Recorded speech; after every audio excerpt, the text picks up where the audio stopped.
किसान भाइयों, अब हम बात करेंगे अजोला उत्पादन को बढ़ाने के क्या वैज्ञानिक तकनीक है इसके बारे में।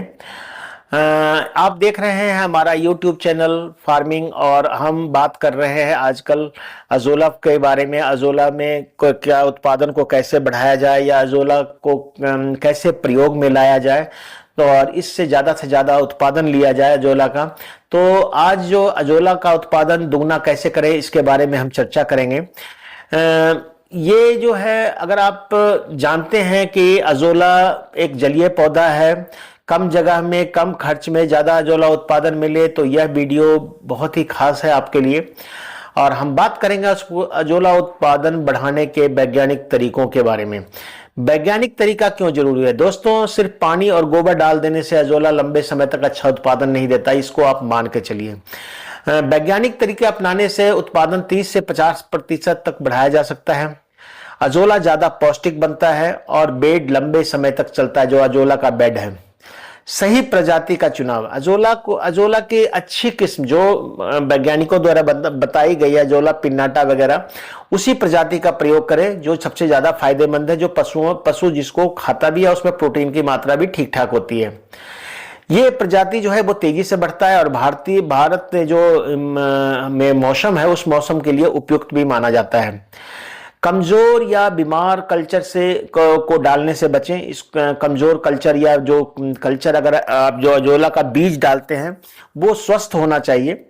तापमान और वातावरण का नियंत्रण जरूर करें। आदर्श तापमान, आपको बार बार मैं कह रहा हूं, 20 से 30 डिग्री सेंटीग्रेड होता है। आंशिक धूप चाहिए, इसको पूरी तरह से धूप नहीं चाहिए, आंशिक छाया वाला स्थान चाहिए। गर्मी में इसे शेडनेट की आवश्यकता होती है, गर्मियों में हो सकता है पानी का छिड़काव भी करना पड़े। सर्दियों में धूप वाली जगह पॉलीसीट के सीट का कवर लगा सकते हैं, या सर्दियों में, ताकि ठंड से इसको बचाया जा सके। पानी की गुणवत्ता को आप मेंटेन रखें। पानी की गहराई 8 से 10 सेंटीमीटर से ज्यादा ना रखें। साफ बिना बदबू वाले पानी का प्रयोग करें।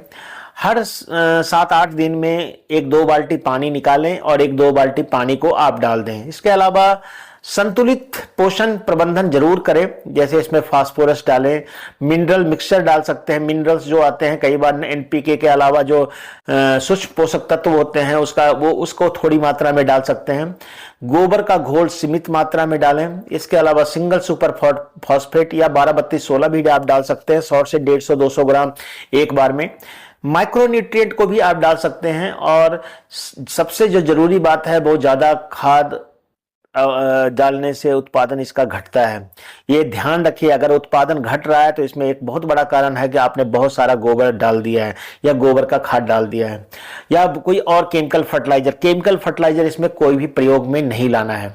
नियमित और वैज्ञानिक कटाई करें। हर दिन 300 से 500 ग्राम या 500 से 800 ग्राम आप अजोला निकाल लें जब ये पूरी तरह से तैयार होने लगे। हमेशा 1/3 अजोला ही बेड में छोड़े। इससे क्या होता है कि अजोला की वृद्धि बहुत तेज होती है।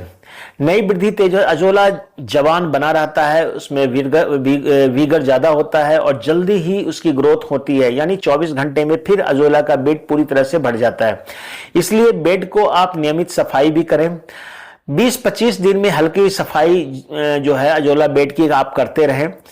2-3 महीने में नॉर्मली पानी को बदलते रहें। कई बार 3-4-5 बाल्टी पानी निकाल दें, 3-4-5 बाल्टी आप पानी इकट्ठा ही डाल दें।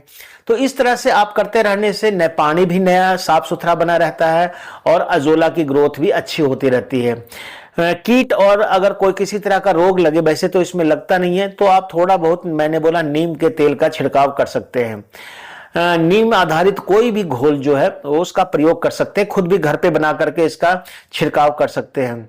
रासायनिक कीटनाशक से तो बिल्कुल ही बचें, क्योंकि यह पशुओं के लिए भी हानिकारक होगा और अगर हम इसको डालेंगे तो हमारे अजोला को भी नुकसान कर सकता है। एक साथ सारे बेड साफ ना करें। अलग आपने अगर 8-10 बेड लगा रखा है तो एक एक करके एक बेड को आप हटाएं, साफ करें, और रूटीन में आप इसका रोटेशन में रखें ताकि सारे बेड एक साथ खाली ना हो। इससे क्या होगा कि इससे आपका उत्पादन जो है, अगर आपने 4-5 बेड लगा रखे हैं तो हर सप्ताह में एक बेड को खाली करने के लिए एक रोटेशन बनाएं। इससे आपका उत्पादन जो है वो प्रभावित नहीं होगा। आप चाहें तो खाद कब डालना है, कितना उत्पादन लेना है, कब सफाई करनी है, इसके लिए आप छोटा मोटा एक रिकॉर्ड भी रख सकते हैं कि हमने 15 दिन पहले या 1 महीना पहले इसकी सफाई की थी। तो दोस्तों, अगर आप वैज्ञानिक तरीके अपनाते हैं तो यकीनन मानिए अजोला उत्पादन अपने आप बढ़ जाएगा। और अजोला उत्पादन बढ़ाना आपके बस में है। आप उसको सही तरीके से देखभाल करते रहेंगे तो कुछ भी नहीं होगा। इसका प्रोडक्शन डेली होता रहेगा, पूरे वर्ष भर इससे उत्पादन आप ले सकते हैं। तो दोस्तों, अगर वीडियो पसंद आया हो तो लाइक करें, शेयर करें और चैनल को सब्सक्राइब अवश्य करें। अगले वीडियो में हम अजोला के बारे में और सारी बातों को जानेंगे कि गाय को कैसे खिलाते हैं, भैंस को, सभी पशुओं के बारे में अलग अलग तरीके से हम जानकारी देने की कोशिश करें। तो किसान भाइयों, आज के लिए इस वीडियो के लिए धन्यवाद।